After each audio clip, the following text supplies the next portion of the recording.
Hope Street Café, which have supplied all of our food. So while you're all eating, I'll leave them to tell you a little bit about their business. Move forward a little. Yep. I'll start.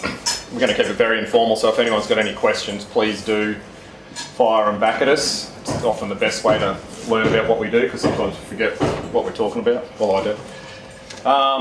So to put Hope Street Café in context a little bit, just to start off with. Hope Street is an activity, Hope Street Cafés is an activity of Micah Projects, and Micah Projects works primarily in the homeless support services around mainly West End, South Brisbane area, but we now run a lot of programs throughout Metro Brisbane and some up and down the coast. But simply put, Micah Projects works with people that have experienced homelessness.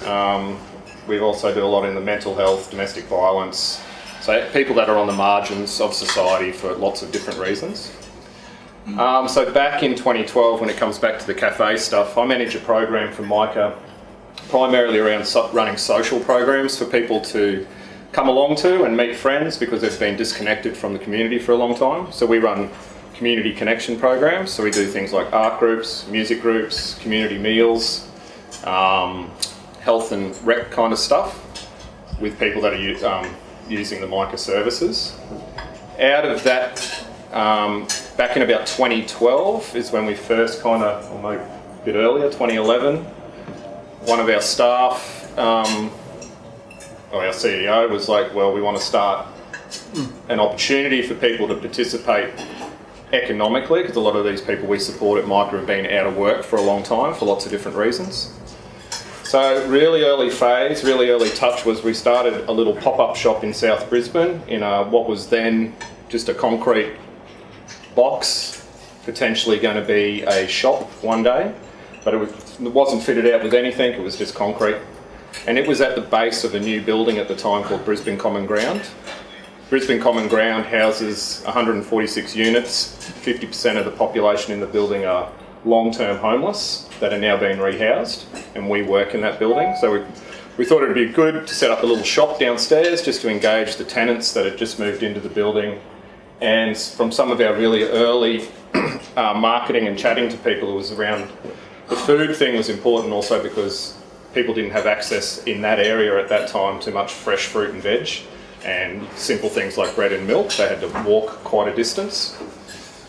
So we thought that's a nice way to kind of start a social approach as well, to meet new people, for people to pop into the little shop once a week, get some fruit and veg, but also make connections with their neighbours. So it started off, that's my first recollections of being involved with Food Connect in that particular program. So we got the food from Food Connect. It'd get dropped off once a week. We'd set up a little pop-up market stall in this, concrete box shop thing, and over the next year or two, we kind of, added to it a little bit, but it was kind of like a pop-up market with fold-up tables and kind of got plants in there, and then people did a bit of mural work on the walls and slowly built a nice little social hub for people to come. Jumping forward a bit, we slowly progressed that idea, and now in that space is 15 Hope Street Café, which is a fully nicely fitted out, kind of high end, if you want to use that word. Design. It's a beautiful cafe, from a concrete box to a really beautiful cafe space that's sort of up there with any other in Brisbane. Yep. And then I'll let Rory go in a second, but we do have 2 Hope Street Cafes, and just to confuse people, we've got Hope on Boundary Cafe. So whilst that 15 Hope Street model was trying to be developed, and we were doing, talking to people and trying to develop that whole thing, and also raise a lot of money because it was a new fit out in a new building, so we needed quite a bit of money to fit it out. So whilst all the background stuff was going on, looking for grants and looking for people to get on board to help fund that project, we took over another little old cafe in West End, up the other end of West End, just to try and pilot the project a bit and cut our teeth a bit with the hospitality side of things. So we took over an old cafe that had about 5 different cafes in it, unsuccessfully. Hospo industry is quite a tough one. So now we've got 2 cafes, and I'll let Rory. So that's roughly the timeline of when I came on board, and we had 2 cafes, and the cafes exist as a space. Like Sam said, he runs a program where about social inclusion. The next step on from that really for a lot of people is employment or long-term meaningful connection, meaningful engagement. So community members who might be part of Sam's program who want to volunteer, want to come down and connect with people in a work-based environment. So come down and volunteer their time in the cafe and learn a little bit maybe about cooking in a professional setting so they can cook for themselves, but also maybe just to come down and work and have a chat and be a part of something. But we also now run a training program as well that's funded by the state government. So we have 4 trainees every 6 months who are fully paid. They get a certificate out of it, and they're doing on-the-job training, and that's integrated with our volunteering program. So where we sort of link in with Food Connect is currently at the moment we don't really.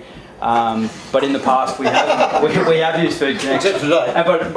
But I can tell you the reasons why. And a lot of with our business, we're a small business, and because we're run by a larger community organisation, there's a lot of expectation on the community, and they think we've got some economically inclusive products. So we've always got a $5 sandwich, and we always keep our prices low.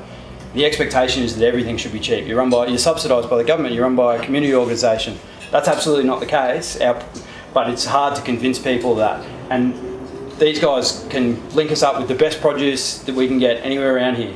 You've got to pay money to get that. I can't sell $5 sandwiches and use the best quality stuff. So for me, the thing is getting my head around how do I get people to pay $18 for breakfast, but how do we also keep it economically inclusive for people in the community that maybe can't afford that. So it's this ongoing battle of how do we do things the right way, i.e. use suppliers like Food Connect, but also how do we engage with our community. So I guess that's us with Food Connect. Because it actually is a good example of something Robert was talking about earlier. That's a realistic challenge. So we want it. We want to work it out, but it's a challenge. Yeah. So we have done some other things. We catered an event here for you guys last year, We're doing this quite regularly. It was about a year ago. Yeah, we did a lot of catering for you guys. Where's your next Rock Street Cafe? We've expanded a lot in the last 3 or 4 months into catering. Our cafe spaces, despite being in cosmopolitan West End and South Brisbane, aren't necessarily in the best locations in those areas. So foot traffic is tough to come by. So we've had to look elsewhere and look at a bigger order. It's a lot easier to break even if you know you've got an $800 catering order the next day, or a $600, or you've got 4 $200 orders, and you can plan around that rather than just opening the doors of a morning and hoping 200 people come through. So we've expanded into catering in a big way, and also what we're seeing now is the state government and plenty of larger organisations having social procurement policies where a percentage of their expenditure needs to be through social enterprises. So that's, I think, the next big thing, and we're really trying to position ourselves as a social enterprise that has been doing it for a period of time.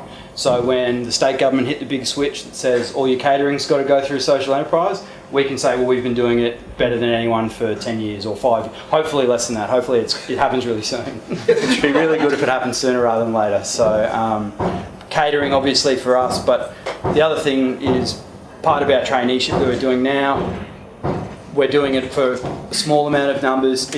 For me, it's just gradually increasing those numbers, creating capacity to deliver outcomes for people who've been excluded from the workforce. So every semester now it's 4. Hopefully the next time we go for the grant, I'd like to see it become 6 every semester or similar, without having to spend too much extra money, but just being a bit more comfortable in our ability to deliver. So I think that's probably the future for us. Thank you. Would everybody like to join me in thanking all of our speakers?